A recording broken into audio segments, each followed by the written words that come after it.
Welcome to the David Pakman Show, where we look for progressive solutions that even conservatives could get behind if they understood them. I'm your host, David Pakman, joining you from the new world headquarters, Lewis, of the David Pakman Show in none other than Boston, Massachusetts. If you paid any attention to the news over the weekend, you probably heard that a Planned Parenthood was the location in Colorado Springs, Colorado, of horrible, horrible violence done by a white American anti-Obama, anti-abortion terrorist. His name, Robert Louis Dear.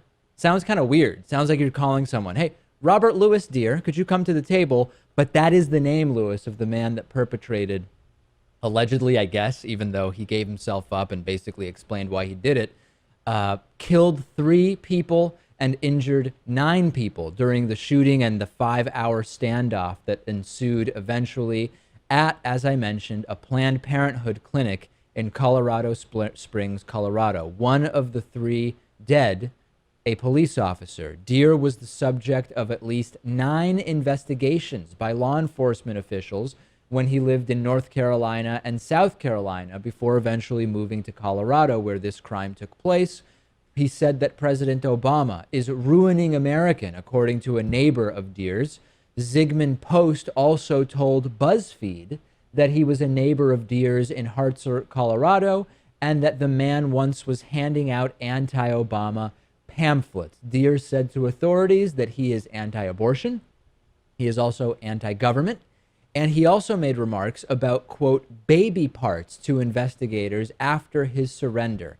Now, where on earth could this man, Robert Louis Dear, where could he have gotten the idea about baby parts at a Planned Parenthood? It happens to coincide with that gutter garbage we've been hearing about from the right about Planned Parenthood, and we've heard it parroted on the national stage during Republican presidential primary debates by none other than Carly Fiorina. This stuff has an impact, and we are seeing it right now, aren't we?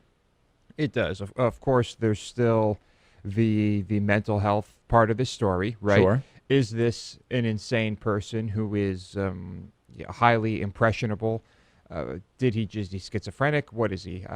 I guess we're still waiting on that information, but certainly, Dave, spreading around misinformation like that and the fear-mongering and the craziness we saw from the media does not help. Now, there's another narrative that the conspiracy theorists are latching onto here, and that is related to Robert Louis Dear's voter registration card, which lists his gender reportedly as female. So immediately, the conspiracy theorists start saying, well, this is a left-wing transgender person who committed the shooting, and this is all a left-wing problem. And as usual, the moderate white Christians haven't denounced the shooting as an act of terrorism, as they often demand any Muslim do when a Muslim commits an act of terror, because no one expects them to, right, Lewis? Unlike with Muslims, we never hear, hey, here's just a white guy, right? White, casually Christian guy, horrible, horrible, heinous act, not representative of what most Christians would ever be capable of or interested in doing. No one calls for the average Christian to denounce this in the way that we call for the average Muslim to denounce any act of terror committed by a Muslim. Now, we've talked about it. We are not the PC police. We've talked about the reality that today in 2015, I'm getting so excited I punched the microphone, Lewis. Today in 2015, a higher share of Muslims have what I would call radical beliefs than the share of Christians in the U.S. that have what I would call radical beliefs. Regardless, right? We don't hear the same demands made on the moderate Christians when someone like this dude commits terror. No.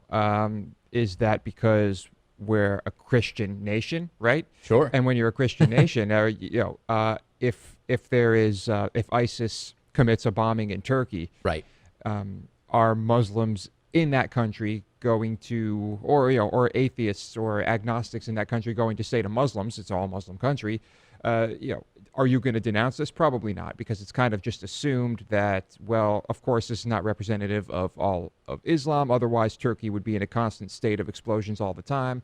So maybe it's kind of the same thing here. I don't know. We're seeing some interesting similarities, no question about it. So bottom line here, as we know, most acts of domestic terrorism in the United States conducted by white Christian men, full stop.